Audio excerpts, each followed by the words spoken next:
ሰላም ጤና ይስጥልን ውድ አድማጮቻችን አጫጭር ስፖርት መረጃዎችን እንደተለመደው በሰዓታችን ይዘን መተናል። ውድ ቤተሰቦች እናንተም እኛን እንዳስለመዳችሁን ቪዲዮን ላይክ አድርጋችሁ ጀምሩት። ዛሬ ከዚህ ቪዲዮ 850 ላይኮችን እንጠብቃለን። የፋና ስፖርት አድማጮቻችን አሁን ቀጥታ ወደ ስፖርታዊ መረጃዎች ሳልፍላችሁ ማንቸስተር ሲቲዎች በክረምቱ የዝውውር መስኮት በኤደርሰን ቦታ ዲያጎ ኮስታ ለመተካት አስበዋል። አሁን ላይ ማንቸስተር ሲቲዎች የውል ማፍረሻውን 65 ሚሊዮን ዩሮን ለመክፈልም ዝግጁ ናቸው ሲል መረጃ ሚረር ስፖርት ዘግቦታል። ሪያል ማድሪዶች ፍሎሪያን ዊርትዝን ማስፈረም ቅድሚያ የሚሰጡት ጉዳይ ነው። ተጫዋቹም ወደ ሪያል ማድሪድ ቤድ ባላንዶርን የማሸነፍ አቅም እንዳለው ያምናል ሲል መረጃ ቢልድ ስፖርት ዘግቦታል። በሌላ መረጃ ማንቸስተር ዩናይትድ ለክለቡ ቁጥር 1 ግብ ጠባቂ አንድሬ ኦናና ከ20 ሚሊዮን ዩሮ በላይ ዋጋ ማቅረብ ለሚችል ክለብ ተጫዋቹን ለመሸጥ ዝግጁ ነው ሲል መረጃ ሜን ስፖርት ዘግቦታል። አርሰናል የሳካን ኮንትራት ለማራዘም የሚያደርገው ንግግር በጥሩ ሁኔታ መሻሻል እያሳየ ነው። ይህም ኮንትራት ቡካዮ ሳካን የክለቡ ከፍተኛ ተከፋይ ያደርጓል ሲል መረጃ አትሌቲክስ ዘግቦታል።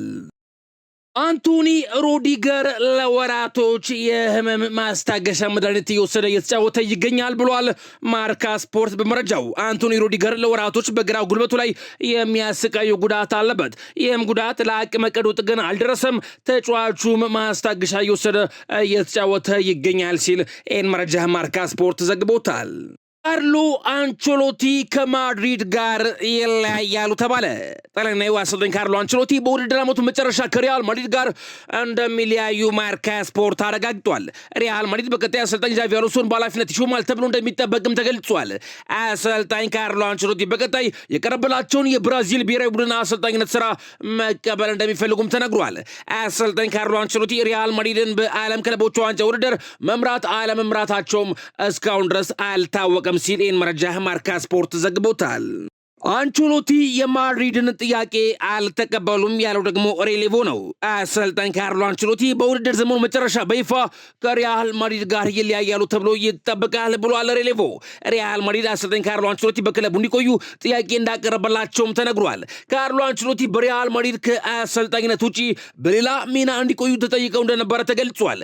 ይሁን እንጂ ካርሎ አንቸሎቲ ጥያቄውን ለመቀበል ፈቃደኛ አለመሆናቸው ሲነገር ምርጫቸው የብራዚል ብሔራዊ ቡድንን መረከብ ሆኗል ሲል መረጃ ደግሞ ሬሌቮ ዘግቦታል።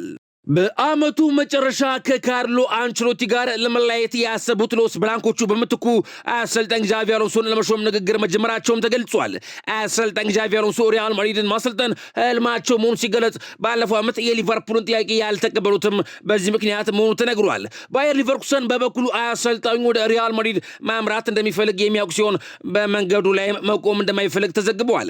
ሎስ ብላንኮቹ ዣቪ አሎንሶን ለመውሰድ ከ15 እስከ 20 ሚሊዮን ዩሮ የሚደርስ ገንዘብ ለባየር ሊቨርኩሰን ሊከፍሉ ይችላሉ ሲል መረጃ አትሌቲክስ ዘግቦታል።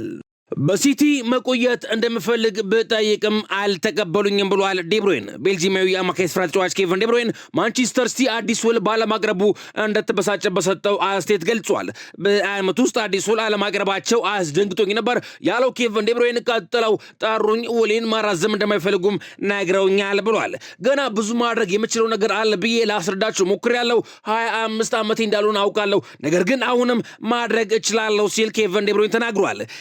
ማንቸስተር ሲቲ መቀጠል እንደሚፈልግ ነግሬያቸዋለሁ፣ ነገር ግን ሊቀበሉኝ ፈቃደኛ አልሆኑም። ብንወደውም ብንጠላውም መሰናበቻ ጊዜ አሁን ደርሷል ሲል ኬቨን ዴብሮይን ተናግሯል። ኬቨን ዴብሮይን ጨምሮም በፕሪሚየር ሊጉ መቆየት እንደሚፈልግ ተናግሯል። ቤልጂማዊ የአማካይ ስፍራ ተጫዋች ኬቨን ዴብሮይን በቀጣይ ሌላ የእንግሊዝ ፕሪሚየር ሊግ ክለብ ለመቀላቀል ዝግጁ መሆኑን ገልጿል። ቀጣይ ክረምት ከማንቸስተር ሲቲ ጋር የሚለያየው ኬቨን ዴብሮይን የትኛውንም ክለብ ልቀላቀል እችላለሁ በማለት ተናግሯል። ኬቨን ዴብሮይን አክሎም አሁንም በትልቅ ደረጃ መፎካከር የሚያስችል አቅም አለኝ ብዬ አምናለሁ ሲል ተደምጧል። ሮበርት ሌዋንዶስኪ ከኮፓ ዴላሬ የኤል ክላሲኮ ፍጻሜ ጨዋታ ውጭ ሆኗል ብሏል ሙንዶ ዲፖርቲቮ። ሮበርት ሌዋንዶስኪ ምርመራ ከተደረገለት በኋላ የግራ እግሩ ላይ የኋላው ታፋው ላይ ጉዳት እንዳጋጠመው ተረጋግጧል። በዚህ መሰረት ለሳምንታት ከሜዳ ይርቃል፣ እንዲሁም ከኮፓ ዴላሬ የፍጻሜ ጨዋታ ውጭ መሆኑ ተረጋግጧል ሲል መረጃ ሙንዶ ዲፖርቲቮ ዘግቦታል። የአሰልጣኝ ኤንዞ ማሬስካ የቼልሲ ቆይታ። የሰማዮቹ ዋና አሰልጣኝ ኤንዞ ማሬስካ በቼልሲ ያላቸው የወደፊት ቆይታ በአስተማማኝ ሁኔታ ላይ መሆኑን ገልጸዋል። ቼልሲ በአውሮፓ ቻምፒዮንስ ሊግ ባይሳተፍም እንኳን አሰልጣኝ ኤንዞ ማሬስካ የመሰናበት አደጋ እንደማይገጥማቸው ዘ አትሌቲክስ ዘግበዋል። አሰልጣኝ ኤንዞ ማሬስካ የቼልሲ ሁለተኛ የውድድር ዓመታቸው ሳይገባደድ በክለቡ ይገመግማሉ ተብሎ እንደማይጠበቅ ተጠቁመዋል። ኤንዞ ማሬስካ ከቼልሲ ኃላፊዎች ጋር ስራቸውን በተመለከተ የቅርብ ግንኙነት አላቸው ሲል መረጃ አትሌቲክስ ዘግቦታል። ቼልሲ በቀጣይ ክረምት ማንን ይፈልጋል የሚለውን ስንመለከት ቼልሲዎች በሚቀጥለው ክረምት የተጫዋቾች የዝውውር መስኮት ቡድናቸው ለማጠናከር በትጋት እንደሚሰሩ ዘ አትሌቲክስ አስነብበዋል። ሰማዮቹ በዝውውር መስኮቱ አጥቂ እንደሚመለከቱ ሲገለጽ ቤንጃሚን ሴስኮ፣ ሊያም ዴላፕና ኤኪቲኬ በዝርዝራቸው ውስጥ የያዟቸው ተጫዋቾች መሆናቸው ተገልጿል። በተጨማሪም የክንፍ ተጫዋች ቦታን አሊያንድሮ ጋርናቾ፣ ኒኮ ዊሊያምስና ጂሚ ጊንቲስ በቼልሲ ዝርዝር ውስጥ የተያዙ ተጫዋቾች መሆናቸው ተነግሯል። እንዲሁም የመሃል ተከላካይ ለማስፈረም ያቀዱት ሰማዮቹ ጃረድ ብሬንዝዌት፣ ማርክ ጉይ፣ ዴኑይሰንና ጆሬላቶን ኢላማ አድርገዋል ሲል መረጃ አትሌቲክስ ዘግቦታል። አርኔ ስሎት ምርጡ አሰልጣኝ ነው። ዋይኒ ሩኒ የቀድሞ እንግሊዛዊ ተጫዋች ዋይኒ ሩኒ አሰልጣኝ አርኔ ስሎት የዓመቱ ምርጥ አሰልጣኝ መሆን እንደሚገባው ተናግሯል። የዘንድሮ የውድድር ዘመን ምርጡ አሰልጣኝ ማን ይሆናል ተብሎ የተጠየቀው ዋይኒ ሩኒ አርኔ ስሎት ሲል ምላሽ ሰጥቷል። ዋይኒ ሩኒ አክሎም አሰልጣኝ አርኔ ስሎት ምርጡን የእርገን ክሎፕን ተክቶ አሁን የመጀመሪያ ዋንጫው ለማሳካት መንገድ ላይ ነው ሲል ተደምጧል። ቤተሰቦች ሊቨርፑል ቀጣይ ሳምንት የሚያደርገውን ጨዋታ ካሸነፈ የእንግሊዝ ፕሪምየር ሊግ ሻምፒዮንነቱን የሚያረጋግጥ ይሆናል። ቤተሰቦች እስኪ አሁን ደግሞ ትናንት ምሽት የተደረጉ ጨዋታ ውጤቶችን በጨረፍታ እንመልከትና አጫጭር መረጃዎቻችንን የምንቀጥል ይሆናል። አርሰናል እና ቼልሲ ሲያሸንፉ ማንቸስተር ዩናይትድ ተሸንፏል። በእንግሊዝ ፕሪምየር ሊግ መርሃ ግብር አርሰናል ኢፕስዊች ታውንን 4-0 ሲያሸንፍ ማንቸስተር ዩናይትድ በወልቭስ 1-0 ተሸንፏል። ቼልሲ በበኩሉ ከፉላም ጋር ያደረገውን መርሃ ግብር 2-1 በሆነ ውጤት መርታት ችሏል። የመድፈኞቹን የማሸነፊያ ግቦችም ትሮሳርድ 2 ግቦችን፣ ንዋኔሪና ጋብሪኤል ማርቲኔሊ ደግሞ አንዳንድ ግቦች ማስቆጠር ችለዋል። ወልቭስን አሸናፊ ያደረገች ግብ ደግሞ ሳራቢያ በቅጣት ምት ከመረብ ማሳረፍ ችሏል። የሰማዮቹን የማሸነፊያ ግቦች ደግሞ ፔድሮ ኔቶና ታሪክ ጆርጅ ሲያስቆጥሩ ለፉላም ኢዎቢ ከመረብ አሳርፈዋል።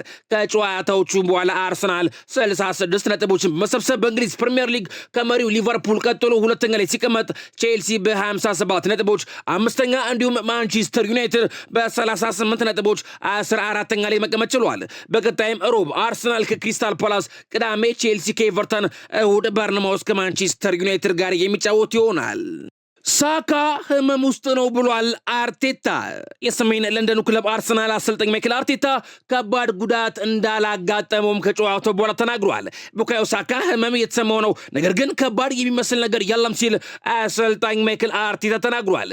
አክሎም አሰልጣኝ ማይክል አርቴታ ቡድኑ በትናንትናው ጨዋታ ያሳየውን እንቅስቃሴ እንዳስደስታቸው ገልጸዋል። አርሰናል እየገጠምነው ምርጡ ቡድን ነው ብሏል የኢፕስዊች ታውኑ ዋና አሰልጣኝ ኬራን ማኪና። አርሰናል እግር ኳስን በትልቅ ደረጃ እየተጫወተ ያለ ክለብ ነው ሲሉ ተናግረዋል። ትናንት ምሽት ክለባቸው በአርሰናል የ4-0 ሽንፈት ካስተናገደ በኋላ በዚህ ዓመት ከገጠምናቸው የፕሪሚየር ሊግ ክለቦች አርሰናል ምርጡ ቡድን ነው ሲሉ አሰልጣኝ ኬራን ማኪና ተናግረዋል። አርሰናል አስደናቂ አቅም አለው፣ ለእኛ ጨዋታው አስቸጋሪ ሆኖብን ነበር፣ በተለይ ተጫዋቻችን በቀይ ካርድ ከወጣብን በኋላ ሲሉ ኬራን ማኪና ተናግረዋል። ወልቭሶች ከ45 ዓመታት በኋላ ለመጀመሪያ ጊዜ ማንቸስተር ዩናይትድን በዓመት ውስጥ ሁለቱንም የሊግ ጨዋታዎችን አሸንፈዋል። አርሰናል ደግሞ ኢፕስዊች ታውንን ትናንት ምሽት ማሸነፉን ተከትሎ ማንቸስተር ዩናይትድ፣ ቶተንሃም ሆትስፐርና ኤቨርተን በፕሪሚየር ሊጉ መቆየታቸውን አረጋግጠዋል። አርሰናል ማሸነፉን ተከትሎ ሊቨርፑል በዚህ ሳምንት የእንግሊዝ ፕሪሚየር ሊግ ዋንጫን አሸናፊነትን ማረጋገጥ አልቻለም። ጋብሪኤል ማርቲኔሊ ለአርሰናል ግብ ባስቆጠረባቸው ተከታታይ 44 ጨዋታዎች ላይ አርሰናል ተሸንፎ አያውቅም። ማንቸስተር ዩናይትድ በአሰልጣኝ ሩበን አሞሪም እየተመራ ካደረጋቸው 34 ጨዋታዎች 12ኛ ሽንፈቱንም ትናንት ምሽት አስተናግዷል። ወልቭስ ደግሞ በፕሪሚየር ሊጉ ታሪክ ለመጀመሪያ ጊዜ 5 ተከታታይ የፕሪሚየር ሊግ ጨዋታዎችን ማሸነፍ ችሏል።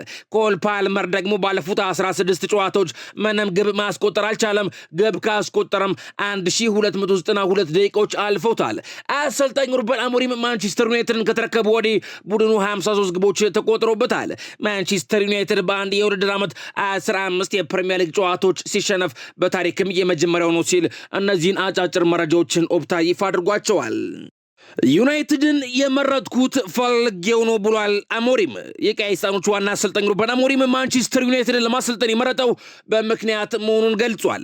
የምፈልገውን ክለብ ለመምረጥ ረጅም ጊዜ ወስዶብኛል ያለው ሩበን አሞሪም ወደዚህ የመጣሁት ፈተናውን ፈልጌው አስቤበት ነው ሲል ተደምጧል።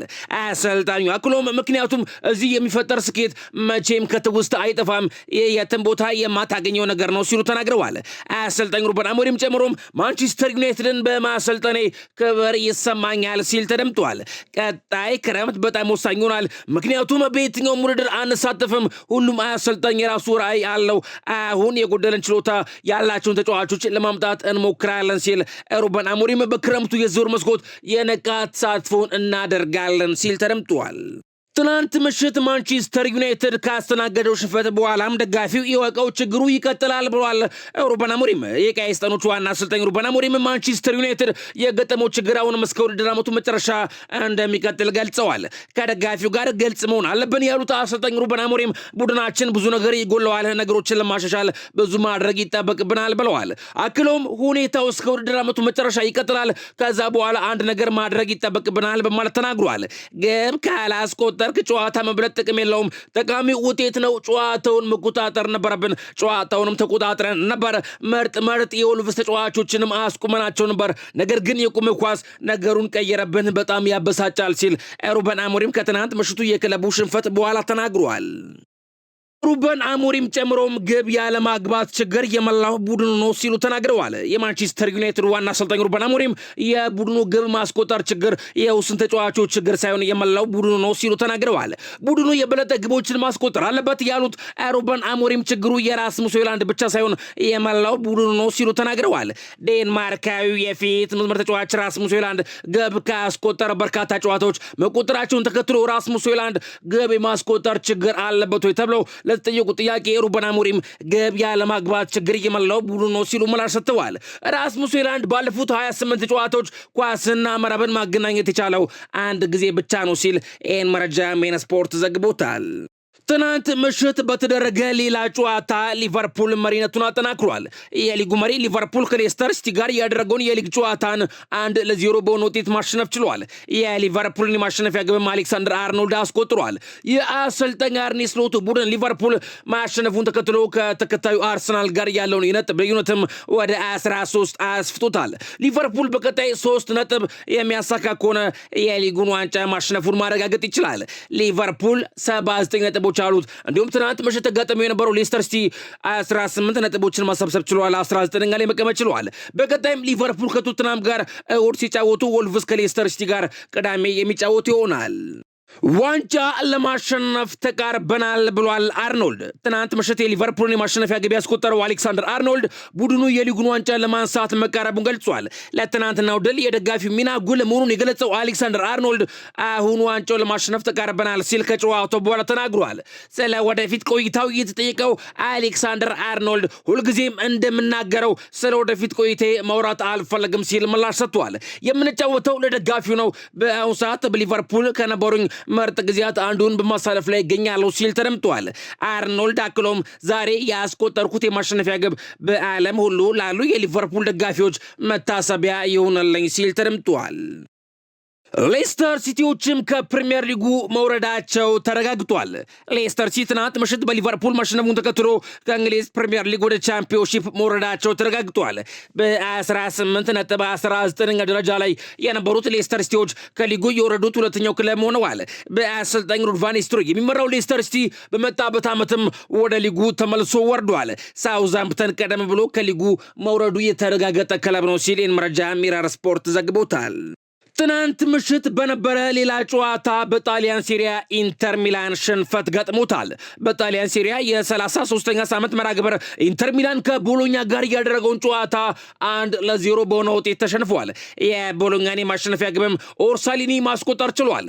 ኢንተር ሚላን በውድድር ዘመኑ 4ኛ ሽንፈቱን ማስተናግዷል።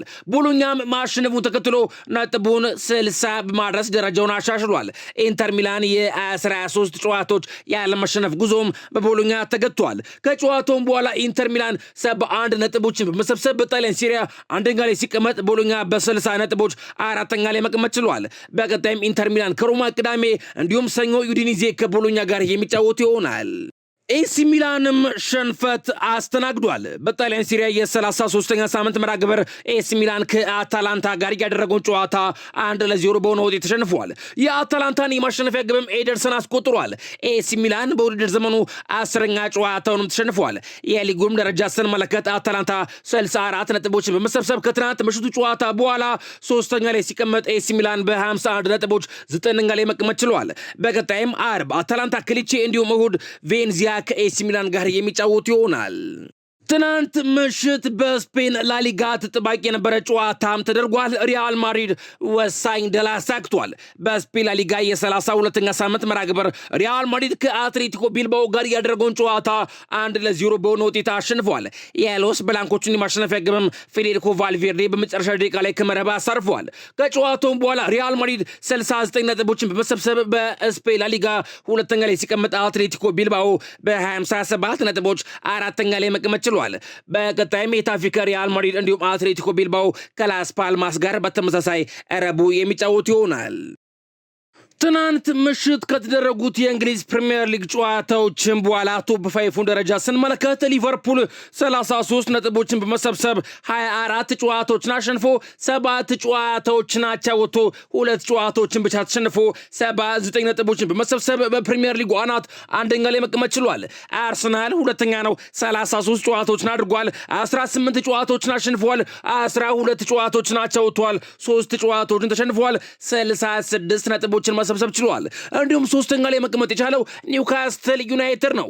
33 ጨዋታዎችን አድርጓል፣ 18 ጨዋታዎችን አሸንፎ 5 ጨዋታዎችን አቻ ወጥቶ 10 ጨዋታዎችን ተሸንፏል፣ 59 ነጥቦችን መሰብሰብ ችሏል። እንዲሁም አራተኛ ላይ ማንቸስተር ሲቲ መቀመጥ ችሏል። የፔፕ ጋርዲዮላ ቡድን 33 ጨዋታዎችን አድርጎ 17 ጨዋታዎችን አሸንፎ 7 ጨዋታዎችን አቻ ወጥቷል፣ 9 ጨዋታዎችን ተሸንፎ በ58 ነጥቦች አራተኛ ላይ መቀመጥ ችሏል። አምስተኛ ላይ መቀመጥ የቻለው የኤንዞ ማሬስካው የምዕራብ ለንደኑ ክለብ ቼልሲ ሲሆን 33 ጨዋታዎችን አድርጎ 16 ጨዋታዎችን ማሸነፍ ችሏል፣ 9 ጨዋታዎችን አቻ ወጥቷል፣ 8 ጨዋታዎችን ተሸንፏል፣ 57 ነጥቦችን መሰብሰብ ችሏል። ቤተሰቦች እስኪ አሁን ደግሞ ሁልጊዜም እንደምናደርገው ምስሉ ላይ የምትመለከቷቸው መኪኖችን ዋጋ ልንገራችሁና የዛሬው መረጃዬን በዚሁ ላብቃ። በመጀመሪያም BMW X5 ካር የድንቅ መኪና በአሜሪካን ፕራይስ በአሜሪካን ዶላር ከ66300 የአሜሪካን ዶላር ጀምሮ እየተሸጠ ይገኛል። ይህ በእኛ በኢትዮጵያውያን ብር ሲሰራ ከ8,819,464 ብር ጀምሮ BMW X5 ካር እየተሸጠ ይገኛል። ቤተሰቦች አሁን የምትመለከቱት መኪና ደግሞ አኩራ ZDX ካር የድንቅ መኪና በአሜሪካን ፕራይስ በአሜሪካን ዶላር ከ64500 የአሜሪካን ዶላር ጀምሮ እየተሸጠ ይገኛል። ይህ በኛ በኢትዮጵያውያን ብር ሲሰራ ከ8,580,022 ብር ጀምሮ እየተሸጠ ይገኛል። አኩራ ZDX ካር። አሁን ደግሞ ምስሉ ላይ የምትመለከቱት መኪና አስቶን ማርቲን ካር የድንቅ መኪና በአሜሪካን ፕራይስ በአሜሪካን ዶላር ከ140,000 የአሜሪካን ዶላር ጀምሮ እየተሸጠ ይገኛል። ይህ በእኛ በኢትዮጵያውያን ብር ሲሰራ ከ18,623,304 ብር ጀምሮ እየተሸጠ ይገኛል።